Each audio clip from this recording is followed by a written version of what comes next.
Hi, and welcome to CityWorks, a production of the City University of New York School of Labor and Urban Studies and CUNY TV. I'm Laura Flanders. Every month here on CityWorks, we examine an aspect of the lives of working people, our work, our rights, our power, our stories. Our program today looks at transgender people and some significant recent wins at the national, state, and city level. In Washington, the Biden administration has announced that the Department of Health and Human Services will once again prohibit discrimination against people on the basis of sexual orientation or gender identity. That reverses a Trump administration decree that created an exception to the anti discrimination provisions of the Affordable Care Act just for people who are trans. President Biden's also pledged his support for expanding our federal civil rights laws. We'll talk more about that. In another win in New York, Governor Andrew Cuomo signed a bill this February that repeals a state anti-loitering law, commonly called the Walking While Trans ban. That law, the evidence showed, police were invoking disproportionately to harass and arrest trans women, especially young trans women of color. Finally, in Manhattan, the district attorney's office has announced that it will no longer prosecute sex workers. This is huge for a whole class of vulnerable workers who've been vilified, criminalized, marginalized, and incarcerated for what many call survival crimes.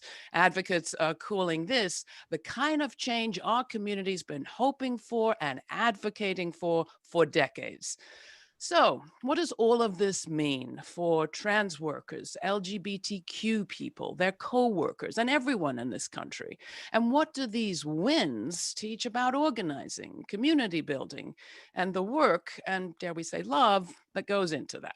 For this Pride Month special, I'm joined today by two outstanding advocates and activists. Amber Hollabaugh is the founder and former executive director of Queers for Economic Justice. She's worked for decades to counter the myth of gay affluence and for poor and working class LGBTQ people. Welcome, Amber. Glad to have you.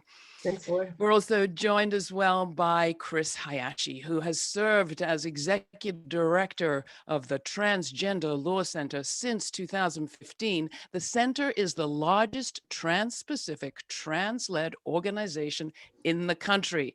Its advocacy and litigation around work, immigration, incarceration, and so much more is setting precedent for the entire U.S. Welcome to the show. Glad to have you. Thank you. I don't know where to begin, really, but why don't I start with you, Chris? This is a lot of forward movement in a relatively short amount of time. Maybe that's why I don't know where to begin. Talk about it. What is happening at this moment? Is it what one friend of mine calls a kind of magic movement moment? What's gone into this? Yeah, thank you for that question. I mean, I guess I would start out by saying that, I think the announcement by the Biden-Harris administration about reinstating healthcare for trans people and LGBT people broadly is an important step forward for sure. However, we can't ignore that announcement was made in the context of a year in which we are seeing an unprecedented level of anti-trans legislation at the state level.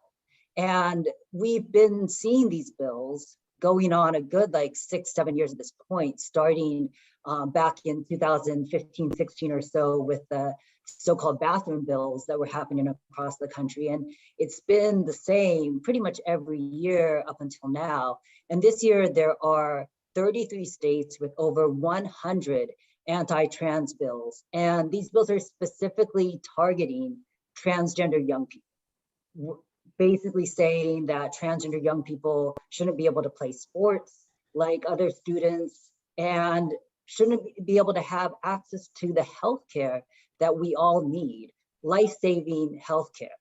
And the fact that that announcement was made in the context of what we're seeing, just an unprecedented level of attack across the country, on top of we continue to see the murders of trans people, specifically Black trans women.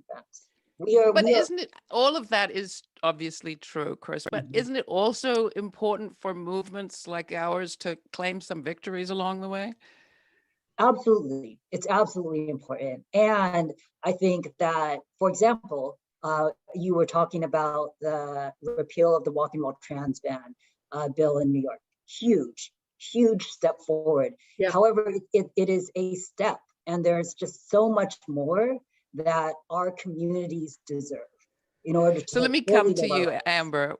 We will come back. I promise we will get back into everything there is to be done. I just want a moment of, wow, we actually got some things done. I mean, Amber, to you, it is hard to overstate the discriminatory impact of this walking while trans ban. Yes. Talk a bit about who was affected. You worked with them very closely at Queers for Economic Justice.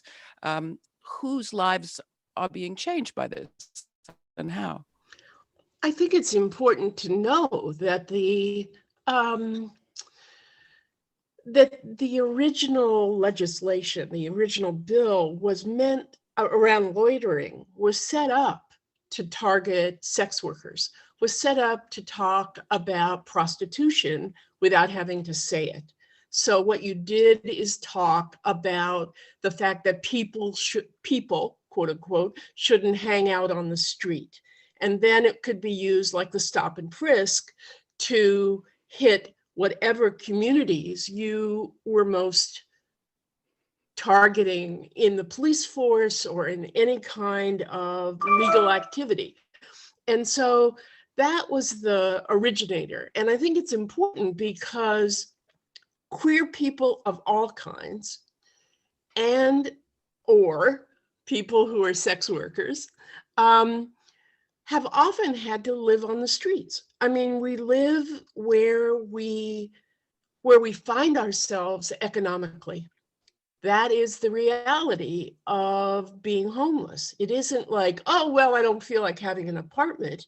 It's like, oh my God, I live in New York City and I don't have the kind of money it takes to rent somewhere. And so street work of all kinds, both drugs, sex work, and a whole range of quote unquote illegal activities were generated and targeted around loitering.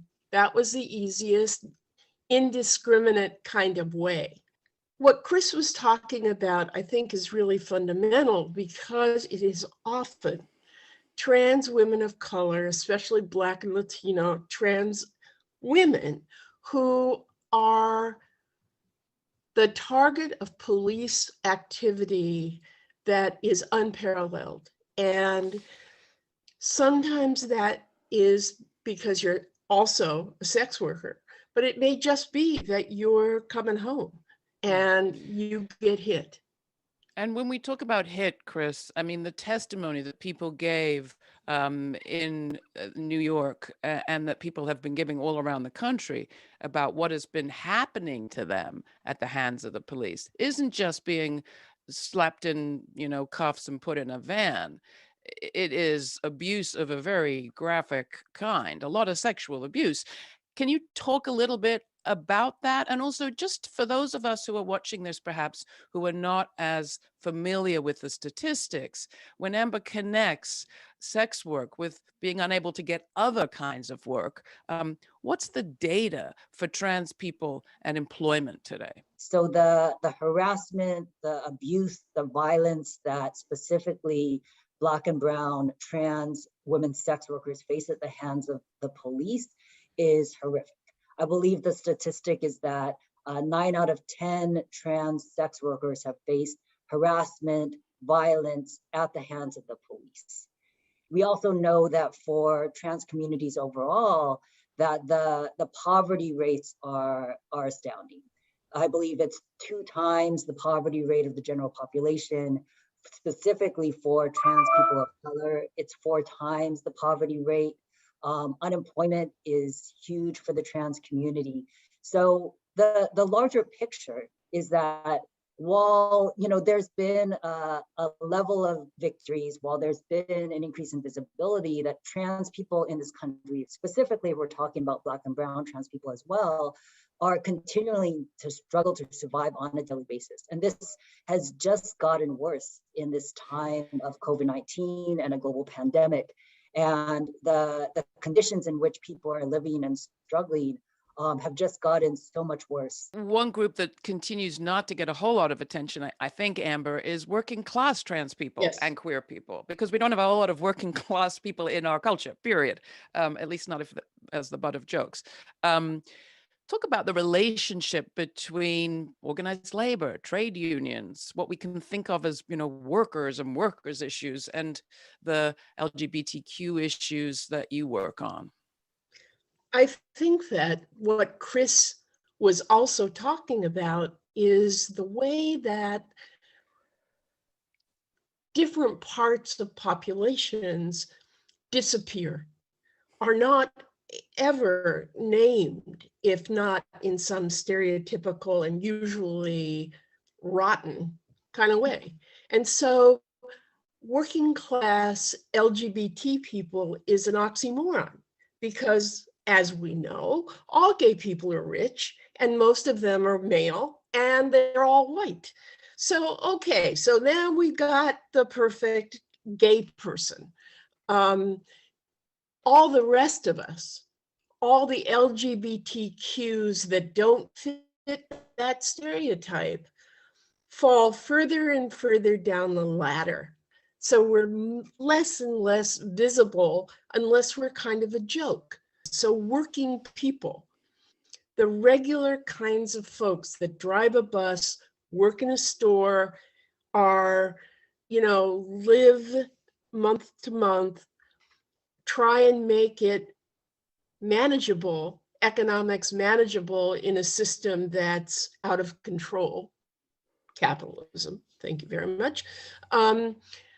We're not the ones that are talked about around LGBTQ experience and lives. So the fact that you work at McDonald's and then you go do a blowjob to be able to afford to pay your rent, it's those two forms of labor that you do, not just one.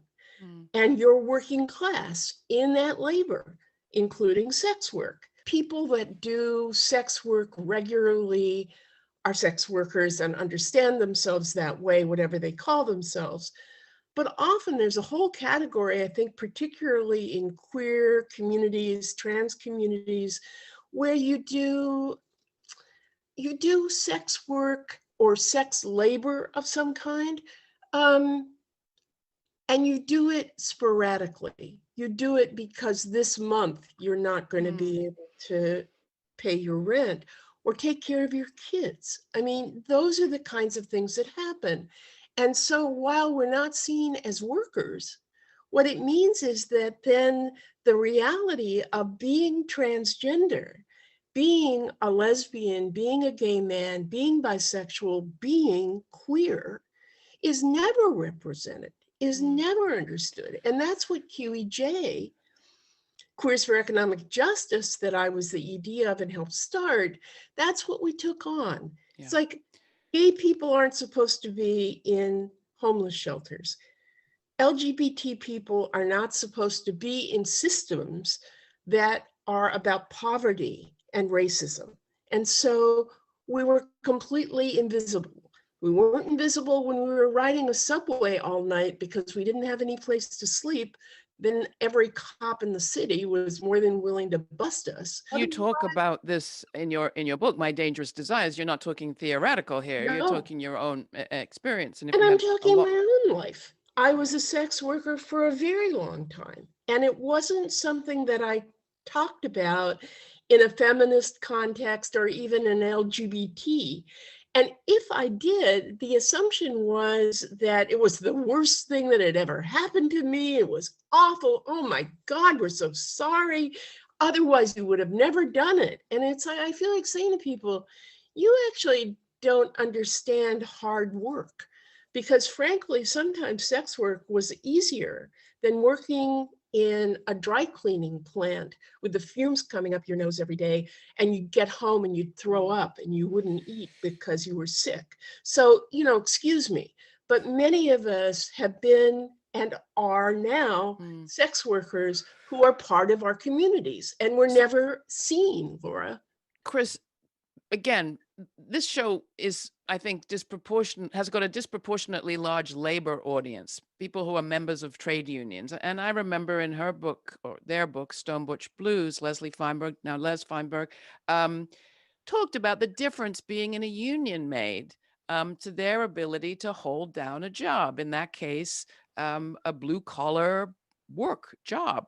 Um, with the challenge that unions face today, and just 6% of workers in private sector employment are member of one, where do trans people go for protection? The majority of trans people in this country, specifically trans people of color, are really struggling to survive on a daily basis. Like folks' ability to access income, to access housing, healthcare is all super limited. And what we've seen over the past year, to just name, is that there have been relief efforts that have happened, right? And there have not been enough for people all across the country. And what we saw again and again is that trans people were left out, that trans people were forgotten, even in the midst of this global crisis. But what we also saw is that trans leaders all across the country, and I will specifically name Black and Brown trans women femmes, did what we have always done and made sure that our communities were taken care of.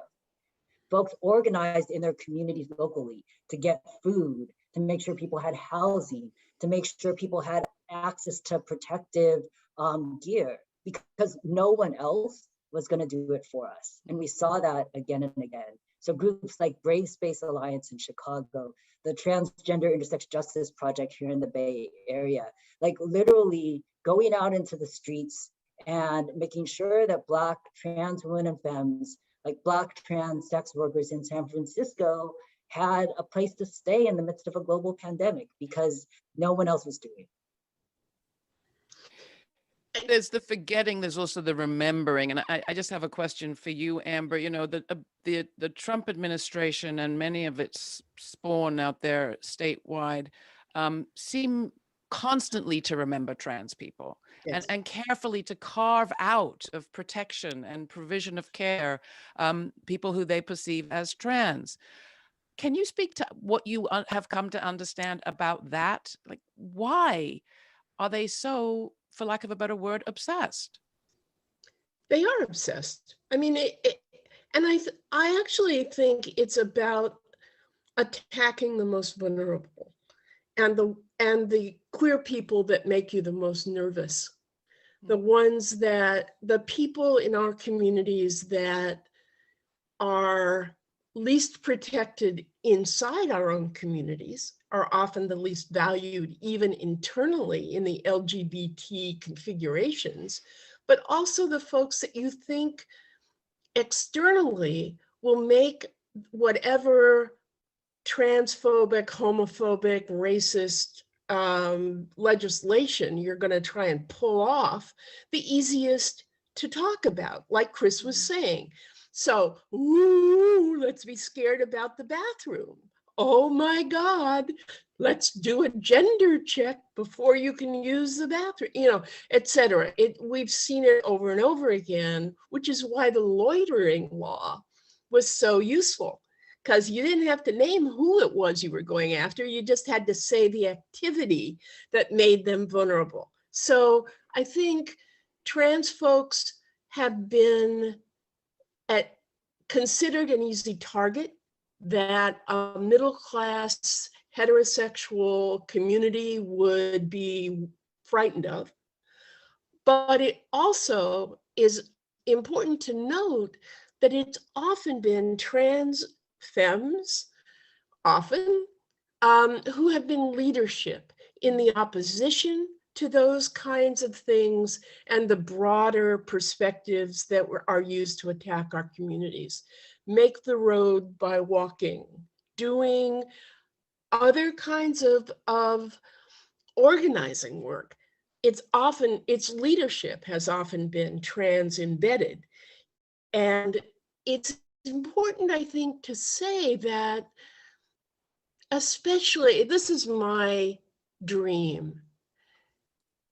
If I could help build organizing union organizing attempts that included a conversation about sex work so that you would talk about what it meant when you worked at Target and then you went home and did sex work because you weren't paid enough to be able to make it on a full-time job.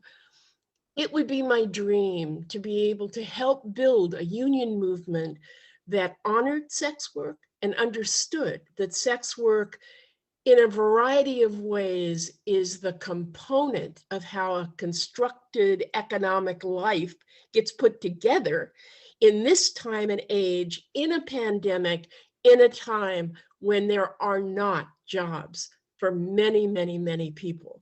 If you're going to do a union organizing job, then you better talk about the way people survive in order to know how to organize them. Yeah. And if you go to a union meeting and you're afraid to say that on your way, you did a blowjob for somebody to make it economically possible for you to get home, that's not a good union meeting that you can't say that in. Yeah. And not be made tragic rather than economically vulnerable. And so I think I hear a course at the School of Labor and Urban Studies right here, right now, that's right. being born. And How about it, people? It Chris, really should. And Chris and I have talked about this. I mean, this, Laura, is, if we're on a show that's about economics and we're talking about queer people and Pride Month, then let's talk about what it means to be economically terrified about both your identity in terms of whether you can apply for a job and be taken seriously, and your ability to bring in an income that will support you. And if we don't talk about that, we're not talking about labor and desire and sex work and transgender of color. We're not talking about the reality of how a majority of LGBTQ people live. It's a majority of us that need to be captured, not a minority of us. This is how that most whole of us one for all for survive. one idea requires that you don't have vulnerable flanks that can be, That's right. encroached upon. Chris, I just want to quickly touch on the work you're doing around immigration, because we haven't talked about that in this context, Right. but that remains an enormous challenge in this administration, even as we do talk about what victories perhaps we can claim. But immigration and trans identity, nasty mix given this country's policies these days.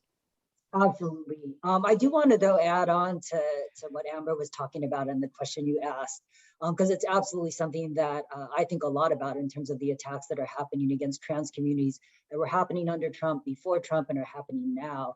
And I think that there's a number of different things to raise up. So one, that a lot of the attacks against trans people, they're not just attacks on trans people, right? They're attacks on how all of us express and see our gender, which is for everyone, right? There are also attempts to just increase the ways in which people can be criminalized and using trans people as a target. And there's a level of clear attack, and this speaks to what Amber was just talking about, in terms of our ability to control our bodies, right? Like, we should all have control over our bodies. And ultimately, a lot of these laws and these attacks are trying to limit and decrease the control that we all have over our bodies.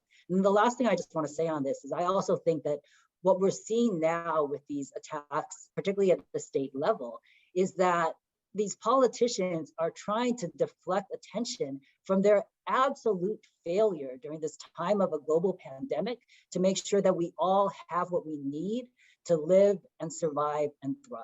So, and also to what Amber was saying about attacking the most vulnerable, I think we just have to name that part of what has made that true is because there has been a historic and ongoing neglect by the larger LGBT movement, by broader social justice movements, of trans communities and leaders who have always been fighting for our rights and communities, often without recognition or support. So just had to say that. But in terms of trans folks and immigration, So absolutely. I mean, we know that trans immigrants in detention face horrific violence, harassment, and discrimination. We know that. Like, we can just point to the fact that in the last few years, two trans women, Roxana Hernandez and Joanna Medina, were murdered in ICE detention.